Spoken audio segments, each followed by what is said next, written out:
Hey, the more Mike, the better. This week on the Baron Earl shows, we have Mike Grell and Mike Baron. And Jeff is changing his name legally to Mike tomorrow. Yeah. Oh, you know what? I should say this. Not that anybody really cares, but I told Mike the other day I had blood work done about a week ago, and I met this guy who had his name, who was really, he's about 20, I think he's like 21, and he just had his name legally changed to Badger. So I just thought that was. But if the place wasn't so busy, I was actually going to try to like FaceTime or something with Mike and let him meet him. But the place was slammed and with a lot of sick people, and I'm like, I don't want to hang around here. So good. That's hysterical. Yeah, it was. And honestly, like I think he got rid of his last name too. I think he's just Badger. Just Badger. But wow. Yeah. So is there anybody named just Sable out there, or? There's I met a fellow a few years back, showed me a picture of his new baby boy. His name was Jim Morgan. He named his son Travis. Oh, nice. Yep. There's a lady wrestler goes by the name of Sable. Sable, but, that's true. Yep. That's cool. Can't tell you how many Olivers I've met in the last I'm sure 10 years. I'm sure. Yeah, that's awesome. So have you and Mike met before at a convention or something? Oh yeah. I figured. Oh yeah. We've known each other since I don't know. I was skinny and I had hair. I was going to say the first comic days or before first comics. The first comics days. The first comics, yeah. Mike Grell is well known to comic readers. He's the creator of Maggie the Cat, John Sable Freelance, Warlord, many other titles. Many people don't know that Mike is a Vietnam War veteran. He served 4 years in the Air Force. He studied illustration at the University of Wisconsin in Green Bay. So one time he was a cheesehead, and he's been stepping in and out of Wisconsin for years, so sometimes a cheesehead, sometimes not. But Mike has left his mark on so many titles, especially at DC, when he revolutionized Green Arrow and brought to it a previously unknown realism because of his familiarity with actual weapons. And I think Mike created Green Arrow, the Longbow Hunters. And what many people don't know is that Mike is himself an accomplished big game hunter and has gone on safari in Africa. Although whether to take pictures or take shots, I don't know. Probably a little of both. If you can't eat it, what's the point? Well, I remember you telling me you were chasing some animal through the brush for hours. It was the Cape Buffalo. It was my second safari. I was in the Zambezi Valley, and the method for hunting buffalo is to get on the track of a herd and you follow them. If they run, you run. If they walk, you walk. When they stop, you get down and crawl and try to make a stalk and get as close as you can. And we had found a herd with a massive bull in it, and cut the track at 7:30 in the morning, and we ran on that track until 11 o'clock before we caught the herd. Wow! But that was a long time ago. Why don't you tell us how you broke into comics? I got phenomenally lucky. I had been at the 1973 Comic-Con, Phil Seuling's old show in New York, And while I was there, Saul Harrison from DC Comics was reviewing portfolios, and I left a portfolio with him. And as I was turning away, an older gentleman, and by older I mean the guy was creaky. He had to have been like 20 years younger than I am right now. He stopped me and asked me to take a look at what I had in my bag. And what he did, he told me in no uncertain terms to get my carcass up to Julie Schwartz's office. And I asked if I could tell him who sent me, and he said, tell him Irv. It turned out to be Irv Novick, who was the Batman artist at the time. Oh, wow. And I walked in with the prepared encyclopedia salesman speech that goes, good afternoon, Mr. Schwartz. Can I interest you in this Lux 37-volume set of Encyclopedia Britannica, complete with annual yearbook and calendar? And if you get interrupted anywhere along the line, you have to go all the way back to good afternoon, Mr. Schwartz. Yeah. And that's exactly how far I got. Good afternoon, Mr. Schwartz. And Julie said, what the hell makes you think you can draw comics? And I unzipped my portfolio, put it on his desk. I said, take a look and you tell me. And you flip through it, called Joe Orlando in from the office next door. They put their heads together, and I walked out half an hour later with a script. It was Adventure 435, a Aquaman backup story. And from there, I had just delivered my first story and picked up another script from Joe. And as I got home, the phone was ringing, and Joe Orlando said, Murray Boltinoff doesn't know it, but Dave Cockrum just walked off the Legion of Superheroes. And if he wanted to know if I could handle a monthly book, and would I mind if he recommended me for the job? And I said, sure. So Murray gave me a 7-page story to ink over Dave's pencils. And when I turned it in, he said, well, I've got good news and bad news. I said, well, what's the good news? He said, you got the job. I said, well, what's the bad news? He said, you can expect to get hate mail. I said, I haven't even done anything yet. Yep. He said, it doesn't matter. Yeah. For starters, you're replacing the most popular artist we ever had on the book. And to top things off, we're going to kill off one of the fans' favorite characters in your first issue. And he was right. You know, the mail all was on the order of Grell, you suck. Bring back Dave. But that was it. And I was off and running. Who wrote those scripts that you, the Legion of Superhero scripts? Terry Bates at first, and then Jim Shooter. Did that help you, I guess, getting that hate mail early to kind of start developing a thick skin for later? I learned not to read the fan letters. Yeah. Sure. We were all lucky that the internet hadn't been invented in those days. Oh, yeah. Oh, God, yeah. Yep, that's for sure. Yeah, because even if you don't read it, somebody else will read it and the worst stuff and tell you. Yep. You can run, but you can't hide. From there, I was doing a lot of backup stories. Did Green Lantern and Green Arrow separately. The Atom was one. Trying to think what else. Can't really recall all the little minor jobs that I did. Right. My one story that I did was I think it was called The Alien Among Us. It was a science fiction monster something or other, and it was I think it was might have been my second assignment. And Joe Orlando, who really helped out in those days for any young guy coming along, he would give them inventory stuff to do.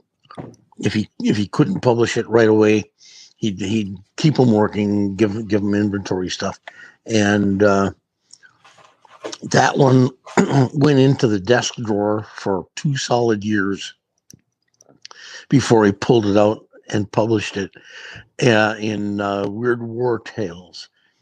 And I was appalled. Joe, please just don't publish this. It's so terrible. And he says, "No, I'm publishing your second story and Howard Chaykin's first story in the same issue, and we're going to give you guys name credit on the cover. That's never happened before." We're both going, "Please don't publish that crap," but nope, name credit on the cover. So there it was. Sometimes you just have to shake your head and grin and bear it. Nothing else you can do. Then at that time, right around that time, Atlas Comics came into the picture. That Atlas was offering creator ownership and $100 a page. And so I took my portfolio over there and showed them what I had in my bag when I first went out to New York, which was a comic strip called Savage Empire. And it was about an archaeologist who falls through a time warp and winds up in Atlantis.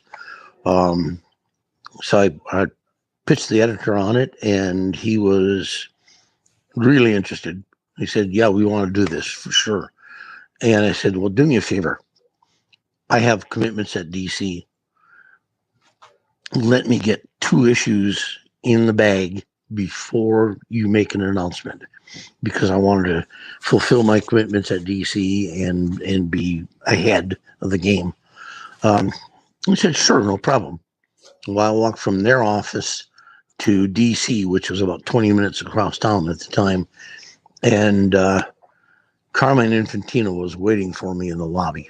It seems that the editor had picked up the phone as I walked out the door to brag to Carmine that he had me locked up. So Carmine said, "Why didn't you bring it to us?" And I said, "You guys haven't had any luck with sword and sorcery type stuff at all. So number one, I didn't think you'd be interested. Number two, $100 a page in creator ownership, Yeah. And Carmine said, "I can't give you creator ownership because DC doesn't do that. What I can give you is our top rate," which at that time was $62.50 a page, which was $20 a page more than I was getting at the time for pencils and inks. And he said, "I'll give you a 1-year guarantee, which is more than you'll get from Atlas." He said, "Odds are they're only going to last about 6 months and they'll be gone." He was right on so many counts. Atlas evaporated in less than a year. And as far as the $100 a page goes and the creator ownership, that lasted for about 2 issues, and they dumped all the artists and replaced them with foreign artists who'd work for $25 a page. Yeah. And none of those guys wound up owning their own material. Atlas wound up owning the whole damn thing. So he said, why don't you give me the pitch? I'm walking into his office behind him, and his phone is ringing, and he excused himself for about 3 minutes on the phone call. And during that time, my brain activated and said, "You dummy, if he buys this, you lose it."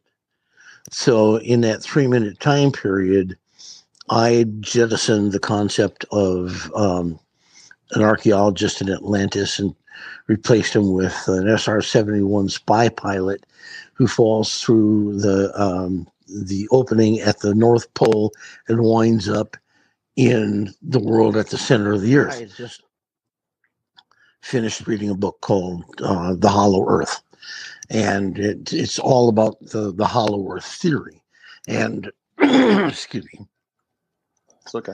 You coughing up somewhat of a lung here. I'm just coming off COVID, recovering nicely. Thank you. That book spoke about how many different titles there had been, something like 87 different titles related to the Hollow Earth theory that were published before the turn of the 20th century. including Jules Verne, A Journey to the Center of the Earth, and going on from there, the Edgar Rice Burroughs Pellucidar series. And so it was at least fair enough public domain that I could draw on all of that. A Journey to the Center of the Earth was my favorite book as a kid. I read it like 8 times in high school and saw the movie every time it would come around. I think my last count that where I lost track of it was about 23 times I've seen that movie. The All Pat of that Boone movie, right? Yeah. Well, yeah. Pat Boone is in it. Yes. James Mason is the principal star. Come here, duck. Come here, duck. Yep. And Viaduct. I don't know. Viaduct. All of that went into the jumble. I pulled stuff out of my hat, out of various bodily orifices, and threw it all together. I changed all the names of the characters except the villain, Demos. I still can't think of a better villain name than Demos. Carmine said, pitch this to Joe Orlando, and if he likes it, I'll give you a 1-year run. So I pitched Joe, and Joe actually had me kind of stumped there for a second. He said, what's this guy's name? Because I hadn't thought of a new name for him, the character. In Savage Empire, it's Jason Cord. And I said, Morgan. He said, Morgan, what? I said, like Henry Morgan, the pirate. He goes, okay, so what's his first name? I said, Morgan, Henry Morgan. It's got to be Henry Morgan. He said, no, there's 2 actors using that name. It's Henry Morgan and Harry Morgan at the time. My older brother had just had a baby boy, and they named him Travis. And so I came up with Travis Morgan, and he goes, Travis. I said, yeah, like the Alamo. He went, oh, yeah, that could work. So as luck would have it, the names for the places, Scartaris is named for the mountain peak in Journey to the Center of the Earth that points the way. The shadow of the mountain peak shines down into the volcanic crater and points the way, the channel that they take to descend to the center of the earth. Shambhala, 3 Dog Night. Yeah. How does your light shine on the road to Shambhala? Well, Shambhala is the golden city in Tibet, supposedly buried in the mountains someplace. And all of that stuff just gelled, came together, and I had a ball doing it. I was a little appalled when I picked up the lettered pages for the issue number 3, and turned to the last page, and I read the end, and I went to Joe and I said, "This is wrong. You're supposed to say next issue and the title." And Joe said, Carmine canceled the book. I said, he can't do that. He promised me a 1-year run. And Joe said, he lied. He does that. And that was it for about 2 whole weeks before Jeanette Kahn walked in and canceled Carmine Infantino. It turned out that the Warlord was her favorite comic in the line. And when she looked at the publishing schedule, she said, "Where's the Warlord?" And he said, "They said, well, Carmine canceled it." She said, "Carmine's not here anymore. Put it back." And that that made a whole career for me right there. When the DC implosion hit, everything that wasn't canceled became a monthly book instead of a bi-monthly. And that's how the Warlord picked up and went to a monthly book. Where were you living at the time? I started out in upstate New York, a little town called Brewster, about an hour north of the city. But as soon as I had a reputation for myself and steady work, I bolted back from my hometown in Wisconsin to a little dinky place about 100 miles north of Green Bay. Don't you know? So the cheesehead comes naturally. It's pretty much in the blood up there. A little town called Florence. It's a little known fact that if you're born in Wisconsin, you're required by law to root for the Packers until you die. Apparently so. Yeah. My family worships regularly at the Green Bay Packers shrine. Yes. In the backyard. Pretty much. Talked to my brother one year during the hunting season, and he was desperate to get home in time for kickoff. I said, just because you're not there when they kick off doesn't mean that the Packers are jinxed and they're going to lose. And he said, you never know. Married a gal from Alabama, so I'm down here right now, and she went to Auburn, so around this house it's a War Eagle. And forget that Roll Tide stuff. Even though the Auburn team doesn't have a whole hell of a lot of luck, they have a lot of support around here. That's for sure. Yeah. But I have to say, Southeast Conference, the football down here is way better than NFL. I mean, these guys are really fantastic. Yeah. So who came up with the Warlord name? Was that you or was that someone else? That was me. That's cool.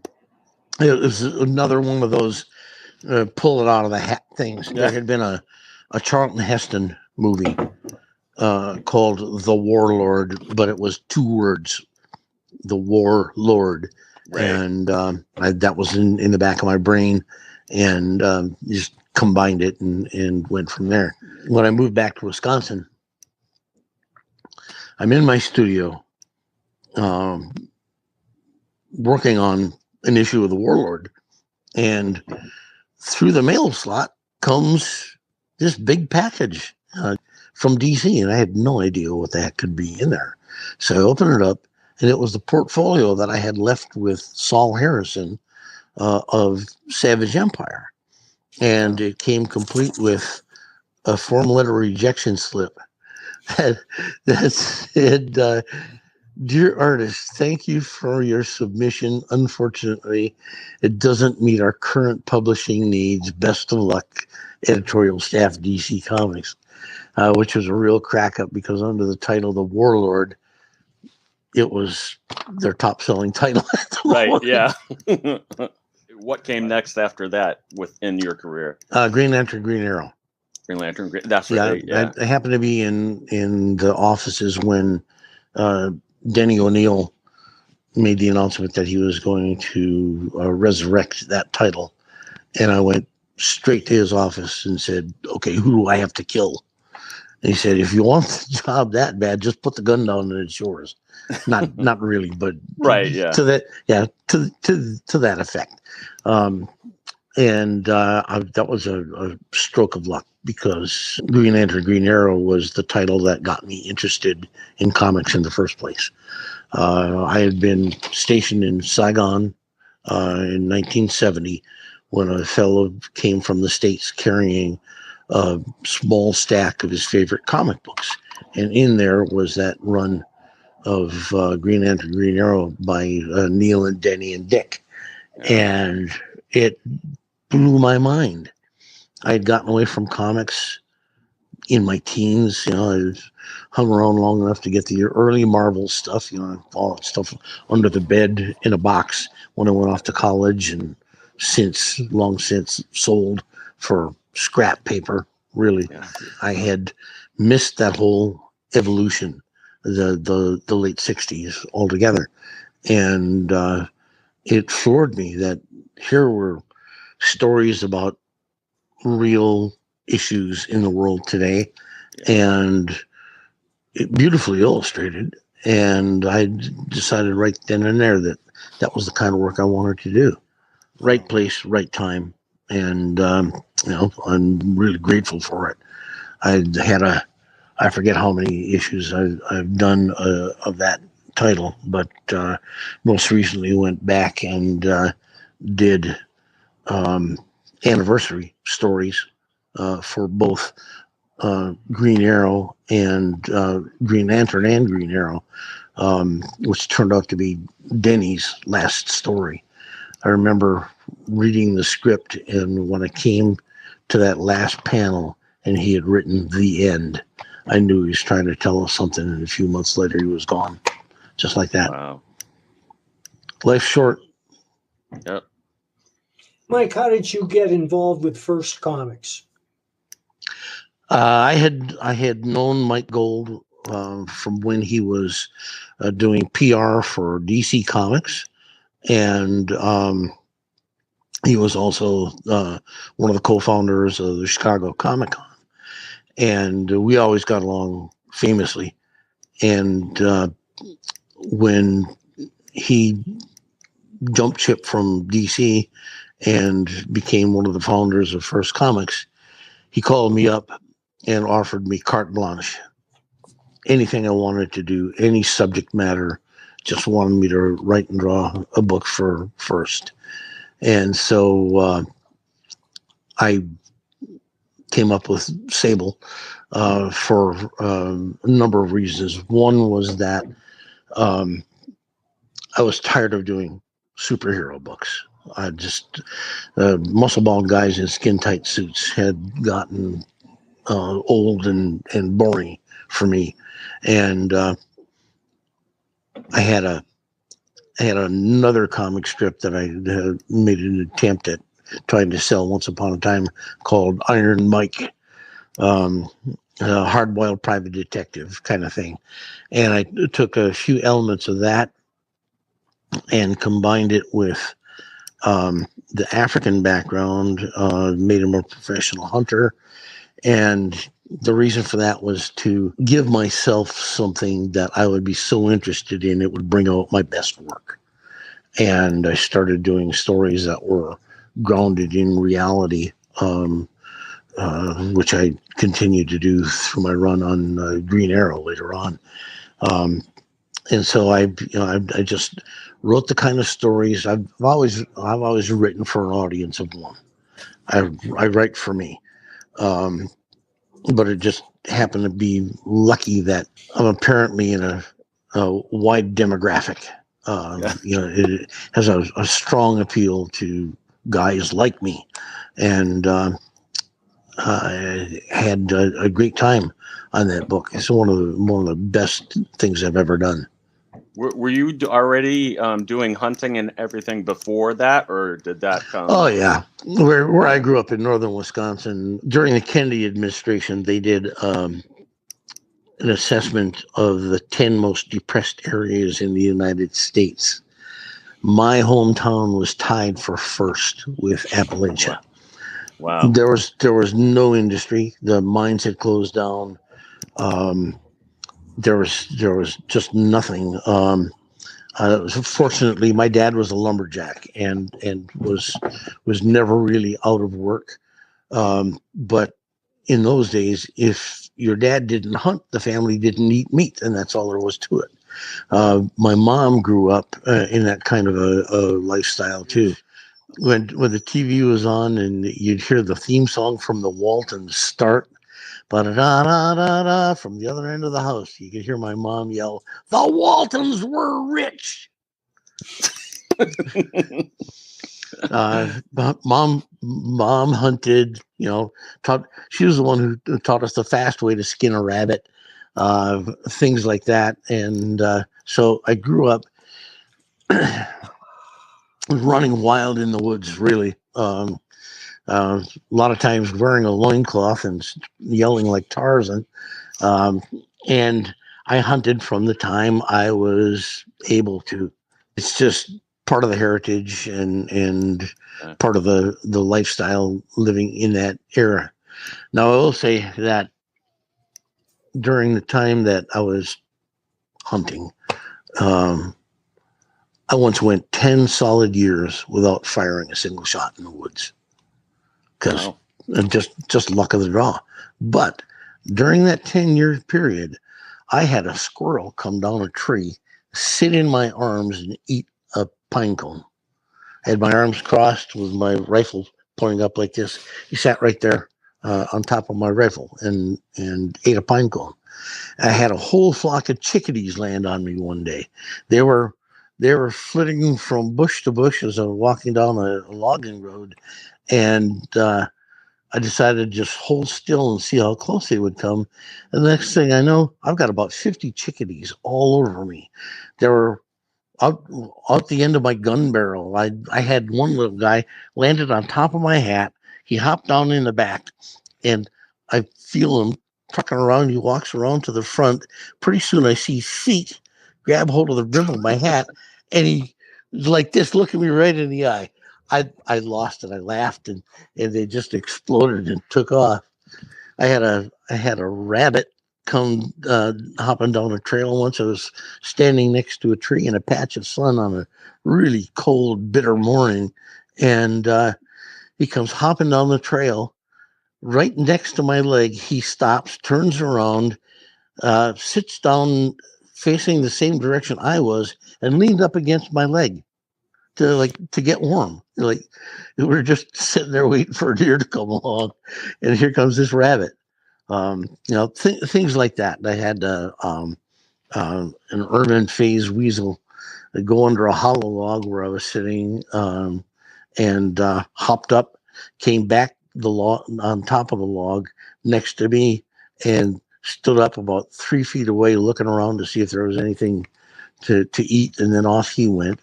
I had a turkey try to land on me while I was in a tree stand once, and all of those experiences I never would have had if I hadn't been in the woods carrying a gun as an excuse. It's just, something that I really love, being in the outdoors, and being able to incorporate that kind of stuff in Sable, I think, was what really brought out the best in that book, best in me. Yeah. How many issues of Sable did you do? I don't know. You ran for years, right? It ran for years. Yeah. Yeah. I think I wrote and drew 57 before I left the book. And the reason I left was money dispute with First Comics.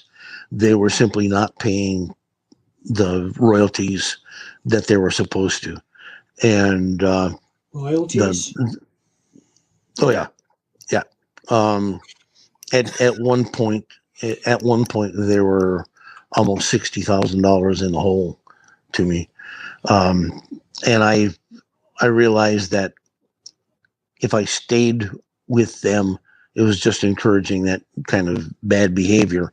The contract that I had for Sable and for Star Slayer said that it was for a 10-year period, or for 3 years after they stopped publication. And I knew that if I left the book, the publication would fall apart in fairly short order. And I was right. Once I was gone, they handed it off to a couple of different artists. Dennis Cowan was one. Dennis was terrific artist. I mean, just an amazing artist and a great guy. But without my imprint on the book, without my personal hand, it fell on hard times, and they stopped publication, and 3 years later I got the rights back. A lot of people don't know that there was a Sable television program. Yes, there was, ever so briefly. It lasted, well, I think the second episode was on when the phone rang and the network canceled it, and for very good reason. My concept on Sable was that he's a reverse of Batman. No secret identity, none of this by day the mild-mannered fill in the blank, by night the dark avenger. So they reversed my reverse and made it exactly like Batman. By day the mild-mannered children's author living with a secret identity, and by night, the Dark Avenger. And it's like, no, guys, you don't understand. They did a test audience. Demographically, it was ranked number 1 in the 18 to 35-year-old male market. So when did they put it on? 8 o'clock on Saturday night. Guess where your whole demographic is? They're not sitting home watching TV. We started off selling Coors beer and Dodge Ram 4-wheel drives. And 2 weeks later, we were selling Calgon and Ritz crackers. It was just terrible. They tried to revise the show with the 4th episode, and it just didn't come off. But Renee Russo made her acting debut in that series, played Eden Kendall, and so did Laura Flynn Boyle. Oh, wow. I didn't realize that until years later. Somebody pointed it out. She played a little girl who was kidnapped in the pilot episode. Has there been any other interest or anything in any of your other properties? Oh yeah, there has been quite a bit over the years. I had an option for a Sable film in 2000, and unfortunately there was a SAG strike, right? Pretty much scheduled. Everybody assumed that the contract wasn't going to go through, and so in order to get it into production, it would have to be greenlit by March 15th. And they took a look at the screenplay, and they felt that it was about 90% there, but they wanted to do some tweaking, and rather than rush into production, they figured we'll just hold off and start shooting in October, which would have been ideal for the nature of the story. Unfortunately, 9/11 happened, and when the Twin Towers came down,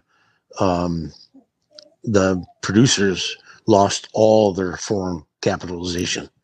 And got the rights back in turnaround. It actually is being looked at seriously right now. Streaming services are just dying for content at the moment.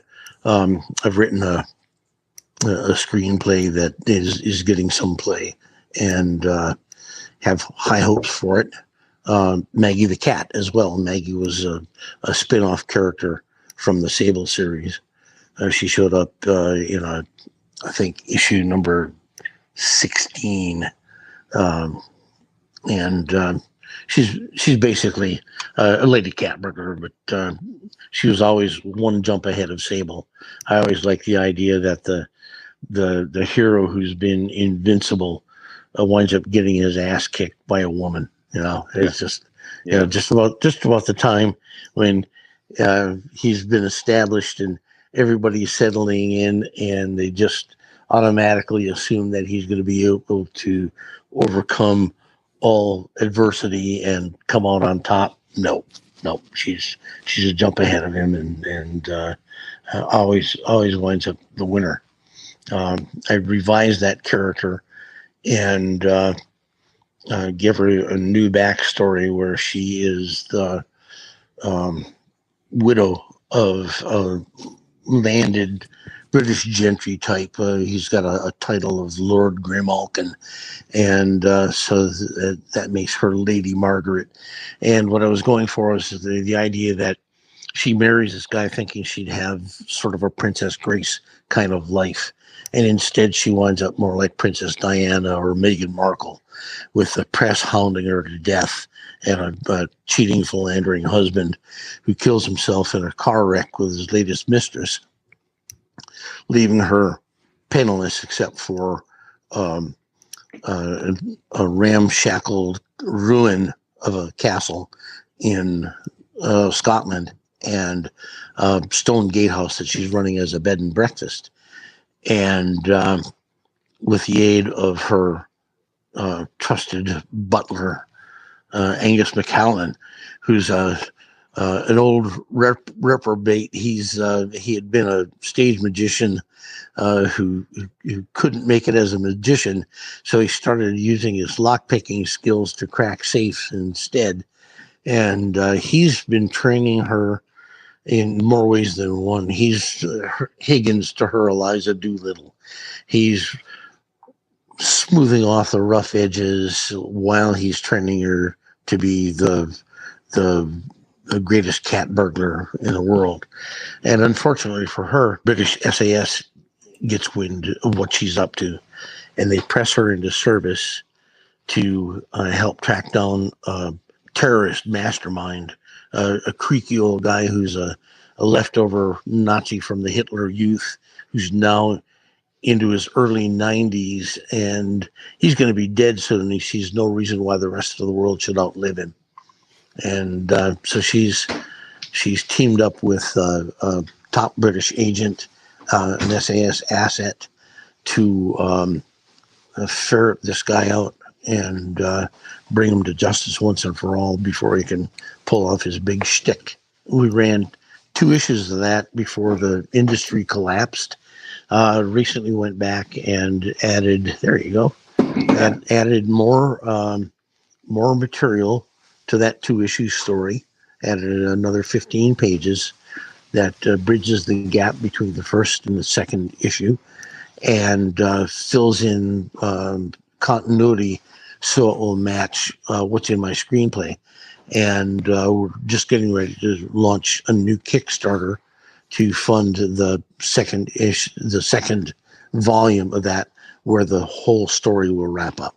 Did you ever do any novels on John Sable? Or I did. I published a novel in '99, and I have a second one in the works that leapfrogs a good deal, brings it very much into the 21st century, and reveals some interesting stuff about his background and his family.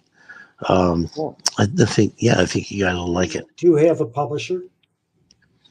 On that second one, I'm going to self-publish to begin with. Do you intend to continue that series if it works? If it works, yeah, I will. I want to at least get that second book out, because there is a bit of a cliffhanger at the end. It's never a good idea to be absolutely definitive. Although in the first novel, I was quite happy to leave it where I did. I'm not going to tell you how that one ends, but it's a bit ambiguous. If I never did another story, I would be content with that story as a standalone, and you can read it and not feel like you're missing anything. Mike actually had 2 successful Kickstarters with the Nexus novel and a Badger novel. Yeah. So, which which is tough to do. It's tough to do decent with a novel, but like if you have a character like John Sable or Nexus or Badger that people know, then yeah, definitely. I would imagine writing a Nexus novel would be tougher than the Badger, because the Badger seems to me it's all in the character. Yeah. Sort of not stroking your ego, Mike, but Elmore Leonard type dialogue back and forth is, you can tell tons in dialogue, and Nexus seems to me that it would be more visual. He went a little crazy with the Nexus novel. It's pretty. What? Mike went crazy? Mike went crazy. I know. It's not like him. I have another one that's almost finished, and I just haven't been able to get to it because I'm so busy with other projects.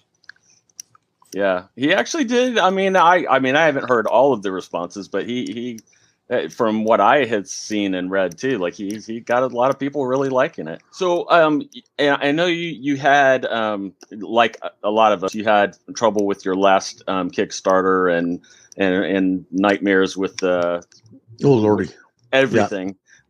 Because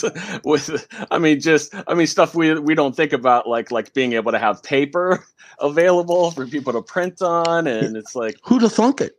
Yeah, it's just like, wait a minute, there's no paper. Yeah. Or there is paper, but it's on the other side of the world. And getting it from there to here. It's just I can't believe how many obstacles there turned out to be in something that you would think it would be just simple. Step 1, step 2, step 3. If they legalized hemp, we wouldn't have this problem. Why is that going to fix it? Well, because hemp grows real fast, as opposed to a tree. I mean, you can plant a crop of hemp, and within a year, it's paper ready. Oh, wow. So you get a crop you get paper every year from the same field. Yes, but after you roll it up and smoke it, can you still print on it? No. Well, you get multiple uses out of it. You can do a lot of hemp. You could probably. Do you do toilet paper too, Mike, with hemp? No, but I can do the socks. Oh, okay. No, I don't want to get into the image that just conjured up. Oh my God! I'm not joking. I have hemp socks. Yeah, I just picture you pulling the sock over. Never mind. Yeah. I know you had mentioned you were trying to get back on track with all that stuff. And I know you have the Maggie the Cat thing going, but did you say that there's the John Sable freelance, the omnibus? The omnibus. Yeah. Yes. We finally have that going to the printer. Well, I think what we're seeing now in terms of film and television is that the guys who grew up reading comics are now in charge of stuff like that. Yeah. Where you used to have to spend hours trying to educate someone on the how and the why and how this works and how it can be capitalized on down the road. You don't have to do that anymore. Everybody seems to get it. Sometimes not. Dogs are agitating for dinner. They can just wait. They can just wait. The dogs will be fed. The dogs have never gone hungry. They're probably trying to go to Mike Grell because of his animal magnetism he has. Mike, are you doing continuity these days? Yeah, I am. I've got the second Maggie the Cat book. Right. Yeah. I've completed the script on that, and going to be launching into the artwork here very shortly. You're going to crowdfund that, right? Yep. How big will the book be? The second one is going to be it's planned for 64 pages total. It's going to be 48 pages of new continuity and then lots of backstory behind the scenes stuff. Are you going to do the same kind of like combination of like art styles with like pencil and ink, and are you coloring it yourself? Are you painting any of it or anything, or? No, the coloring I leave to the pros on a book like that. I can and I have done it in the past, but it's better. My time is better spent if I stick to other things. The experimental stuff that I did with the Green Arrow, the Longbow Hunters. Now, a lot of those panels were drawn in pencil on colored paper and hand tinted, hand painted, and I was really experimenting, pushing the envelope as much as possible to see what I could get away with. Maggie the Cat is all done pen and ink. Right. Sable is done 90% reproduced from the pencil. And that's something that I started doing back with issue number 19 of Sable. If I had to throw everything away in my studio and keep one tool, it'd be a pencil. That's all there is to it. And today, with the quality of scanners that are available, things you can do digitally, I can pencil a page tight enough that in 10 minutes I can take it from a pencil page to something that looks like it's been inked. And add in certain things in the background that I can't get with pen and ink, but you can do it with pencil. I'm lucky that way.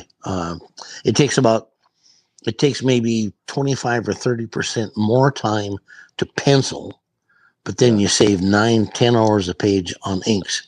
So it's just a phenomenal savings. When you did like the Longbow Hunters and you were being experimental, were they pretty supportive of that? Like at DC and the editors or the people, or were they like?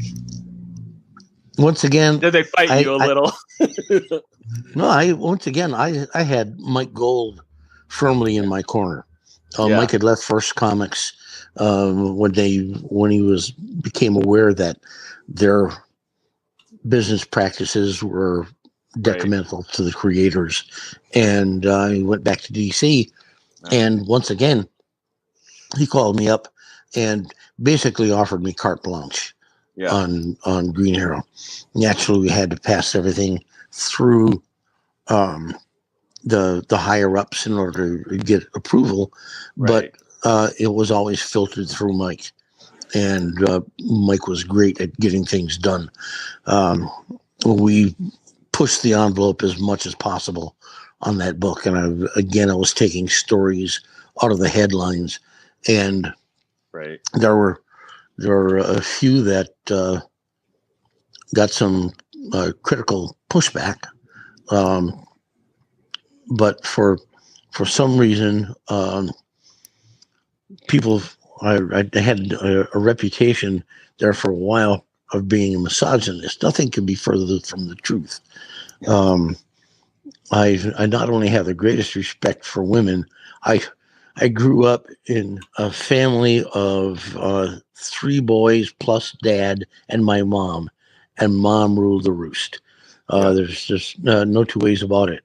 Strong, independent women are really the only kind that I'm interested in. When you meet my wife, you'll understand. Mary is just an amazing gal. The storylines that we did, for instance, there was one that dealt with human trafficking in the sex trade, based on a true story of a girl from Canada who was sold into the sex trade by a biker gang.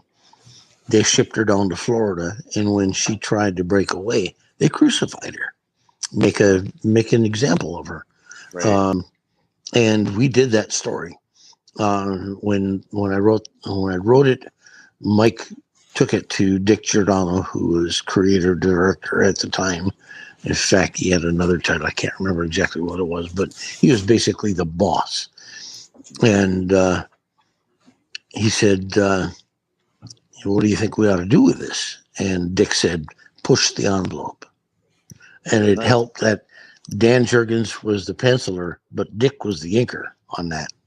Oh, and that one got me one of my favorite reviews of all time.